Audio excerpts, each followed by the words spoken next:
समय आया, एक बार करवा का नाम उस जो पार्वती जी की सहेली थी उसका नाम करवा पड़ गया। करवा पड़कर एक साधारण परिवार में उसका जन्म था। पति के साथ संग में रह रही थी। पति को थोड़ा शरीर में शिथिलता हो गई थी और वो शिथिलता को देखकर पति को लगी प्यास। जब प्यास लगी तो पानी पीने के लिए पति सरोवर के पास गया। जरा ध्यान देना इस कथन पर। पति गया सरोवर के पास में। कई लोग करवा चौथ की बहुत हंसी उड़ाते हैं, माताओं की बड़ी हंसी उड़ाते हैं। उनसे निवेदन है मेरा, हमारे सनातन धर्म के जितने व्रत हैं, हमारे सनातन धर्म के इस भारत की भूमि से जितने नियम धर्म जितने निकले हैं, जितने व्रत निकले हैं, साधना निकली है, ये साधारण नहीं है। इसलिए बार बार कहते हैं चंदन है इस देश की माटी, तपोभूमि हर ग्राम है, हर बाला देवी की प्रतिमा, बच्चा बच्चा राम है। कोई साधारण नहीं है, कोई अब पार्वती जी की वो सहेली का नाम जन्म लेते लेते लेते लेते एक बार करवा पड़ गया। पति थोड़ा सा शिथिल था, शरीर में थोड़ा रोग हो गया था। पानी पीने के लिए सरोवर पर गया। सरोवर में जैसे पानी पीने के लिए गया, एक मगर ने उस पति का पांव पकड़ लिया। करवा पार्वती जी की सखी थी, जन्म लिया मृत्यु लोक में, नाम करवा पड़ गया। करवा चतुर्थी का व्रत करने से अखंड सौभाग्य हो जाता है। मात्र पार्वती जी की सहेली का व्रत। करवा गई, करवा ने देखा कि मेरे पति का पांव मगर ने पकड़ रखा है, और करवा शिव की उपासक थी। करवा शंकर के उपासक, और शंकर भगवान से ज्यादा करवा माता पार्वती जी की उपासक थी, क्योंकि पार्वती जी की सहेली थी।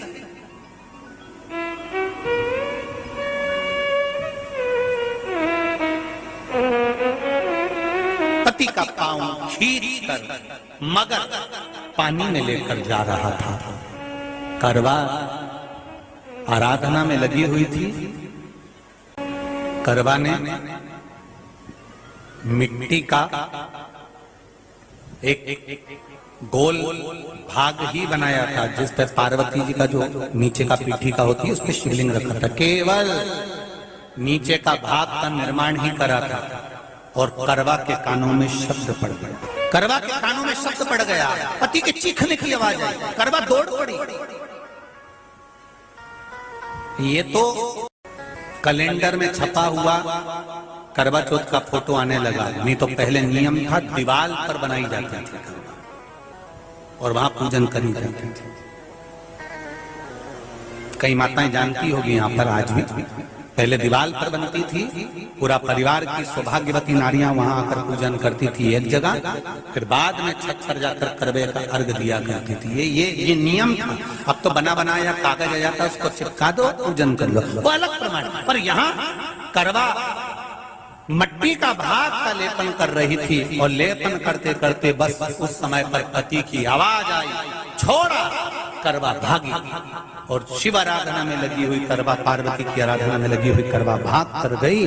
पति को देखा तो मगर खींच कर ले जा रहा था। करवा ने अपना चीर फाड़ा, फाड़ कर मगर की पूंछ को पकड़ कर खींचा, और कितना सात्विकता में बल होगा जरा विचार करना कि मगर को खींच कर वृक्ष के नीचे ले गई, और वृक्ष के नीचे नहीं जा पाई तो वहीं पर घाट के ऊपर घास लगी हुई थी। इसलिए आज भी करवा चौथ के व्रत में आपने देखा होगा कुछ सलाखें, कुछ घास आपको मिल जाती है। उससे एक घास से, मात्र एक घास, एक घास से उसने उस मगर को बांध दिया। मगर हिल नहीं पाया। यम के दूत आ गए इसके पति को मौत के ग्रास ले जाने के लिए।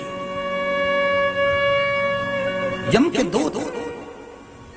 करवा ने पूछा तुम कौन हो, कैसे आना हुआ? यमदूत कहते हैं तुम्हारे पति का आज अंतिम दिन है, अंतिम समय, अंतिम पल है, ये मरेगा। करवा कहती अगर मारना है तो इस मगर को मारो जिसने मेरे पति का पांव पकड़ रखा है। प्राण छोड़ना है तो इस मगर के छोड़िए, मेरे पति के तो प्राण आप ले जा नहीं सकते। करवा हम अपने नियम को नहीं बदल सकते। तेरे पति की अंतिम सांसें हैं, वो मरेगा। मगर को अभी नहीं मरना है, मगर अभी कम से कम 9 महीना और जीवित रहेगा। इसका हमारे पास लेख है। करवा कहती है ऐसा हो। यमदूत खड़े हैं, ले जाने दे नहीं रही। क्रोध आ गया करवा को, हाथ में जल उठाया। अगर एक यमदूत भी मेरे पति को उठाकर ले जाता है तो मैं शिव भक्त माता पार्वती जी की भक्त करवा आपको श्राप दे दूंगी। सब दौड़ पड़े, यमराज के पास चले गए। यमराज ने पूछा तुम दौड़ कर आए हो, क्या हुआ? यमराज पूछते हैं, दूत कहते हैं वो करवा अपने पति को नहीं लाने दे रही। यमराज वहां कर खड़ा हो जाता है। करवा को समझाया, करवा तेरे पति के प्राण जा चुके हैं, तेरा पति अब मरने वाला है, अंतिम क्षण इसको ले जाने दे, इसका आज आखिरी दिन है। मगर को ले जा पर मेरे पति को नहीं। मान नहीं पाया। यमराज जब क्रोध पर अड़ गया तब करवा को क्रोध आया और क्रोध में आकर जल लेकर करवा ने श्राप देना चाहा यमराज को। यमराज चरणों में पड़ गया, रेन दे करवा, मैं तुझे वर देता हूँ। आज चतुर्थी का दिन है, तेरे पति को मैं जीवन दान देता हूँ। आज के दिन जो तेरे नाम से व्रत धारण करेगा उसका खंड सौभाग्य स्वयं यमराज करेगा। स्वयं ये वो करवा चौथ का व्रत है। इसलिए करवा चौथ के उद्यापन में लिखा है,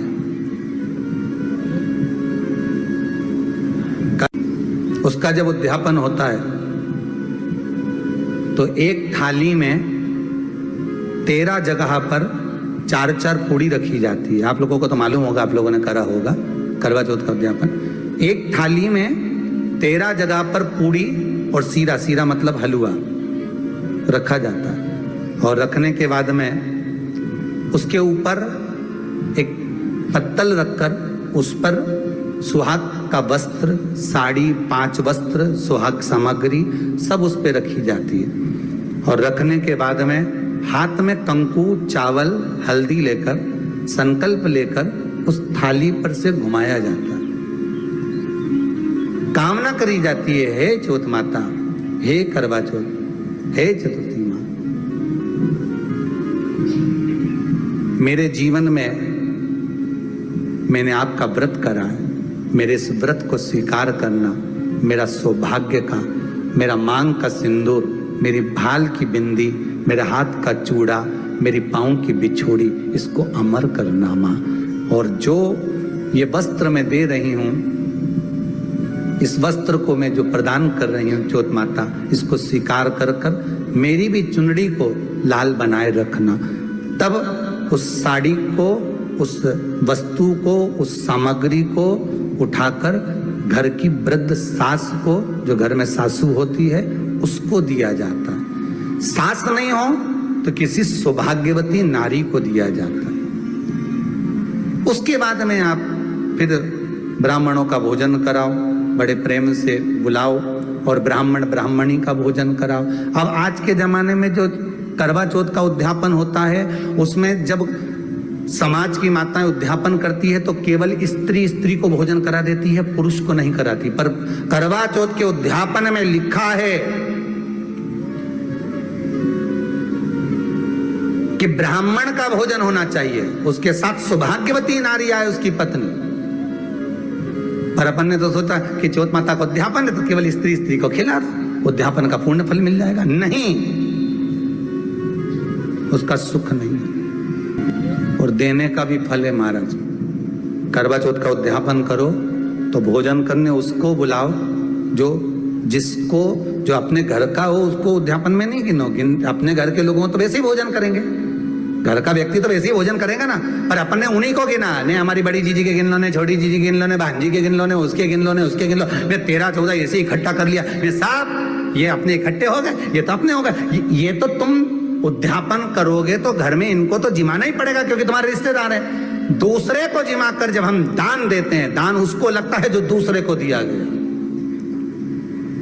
कई लोग कहते हैं हमने बहन बेटी के दे दिया, तो बहन बेटी क्या दान लेती है? किस पुराण में लिखा है कि बहन बेटी दान लेती है? हमको वो भी बताना कि बहन बेटी दान लेती है, क्योंकि बेटी तो खुद कन्यादान में जाती है। बेटी का कन्यादान होता है, वस्तु का दान नहीं। बेटी खुद दान में दी जा रही है, कन्यादान में। बेटी कभी दान नहीं लेती महाराज, बहन बेटियां कभी दान नहीं लेंगी। और बहन बेटियों को कह भी देना चाहिए, अगर भाभियों ने बोले कि हमने जीजी को दान है, दान मान नहीं ले रहे हैं, देना हो तो ठाट से हमारा हक दे रही हो। हम साल भर में आते हैं तो राखी पे साड़ी दे रही हो, ये हमारा हक है क्योंकि हमारे मकान में रह रही हो, हक दे रही हो, दान नहीं। दान देना है तो पंडित जी के दो, दान देना है तो ब्राह्मण को दो, गौ माता को दो। हम दान नहीं ले रहे, हम अपना हक मांग रहे हैं।